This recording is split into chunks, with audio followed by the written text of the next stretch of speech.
Hello everyone, welcome to my channel. In this tutorial, I'm going to demonstrate how to adjust page borders in your Word document. So, in order to do that, it's pretty simple task. Go to Layout ribbon at the top, and then go to Margins. So the default is normal, which is basically at the top, bottom, and left and right, and all sides of your page. It's all 1 inch margin. So that is the default, and as you can see, this is the 1 inch margin in your document.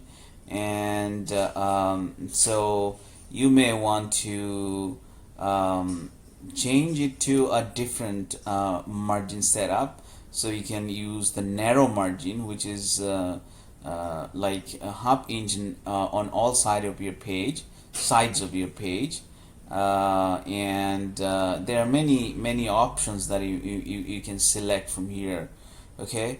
And also, in addition to these options, you may want to select custom margins, where you can put your own margins here. For example, in top margins, let's say I want it to be 2 inch instead of 1, so keeping all other sides 1 inch margin. So click OK, and you see it's a much bigger margin at the top. So it's because it's 2 inch margins that we have selected. But if you go back to layout page and margin, you can select normal to get back to here.